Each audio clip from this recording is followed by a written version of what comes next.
सोचिए वो सूर्य जिसे वेदों में साक्षात भगवान कहा गया है, जो जीवन दाता है, ऊर्जा का स्रोत है, वही अचानक कुछ घंटों के लिए अशुभ और खतरनाक क्यों मान लिया जाता है। और सबसे बड़ा सवाल, ग्रहण के समय गर्भवती महिलाओं को क्यों घर से बाहर निकलने से रोका जाता है। क्या ये महज अंधविश्वास है या फिर कोई ऐसा गुप्त नियम जिसे विज्ञान आज तक पूरी तरह समझ नहीं पाया। शास्त्र कहते हैं जब सूर्य ग्रहण लगता है तब आकाश में राहु और केतु की छाया शक्ति जागृत होती है।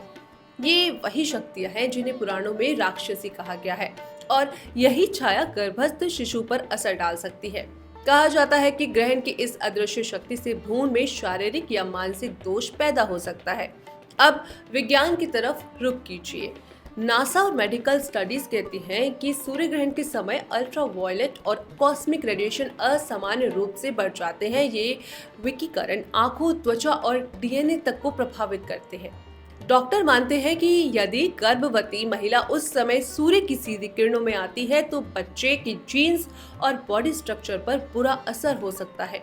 यानी जहां शास्त्र इसे राहु केतु की छाया कहते हैं, वहीं विज्ञान इसे घातक विकिरण कहता है। दोनों अपनी भाषा में एक ही चेतावनी दे रहे हैं। ग्रहण के समय गर्भवती महिला को बाहर नहीं निकलना चाहिए, लेकिन असली विवाद यही है कि पश्चिमी वैज्ञानिक कहते हैं कि ये सब डर फैलाने वाली बातें हैं, मगर भारत की परंपरा हजारों साल पहले ही नियम बना चुकी थी।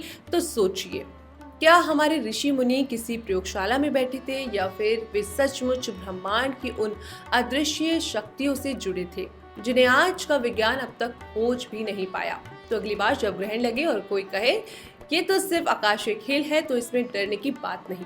तो याद रखिए, जब ब्रह्मांड का सबसे बड़ा सूर्य खुद कुछ समय के लिए अंधकार में कैद हो सकता है, तो गर्भ में पल रही नन्ही सी जान उस शक्ति में कैसे बच सकती है।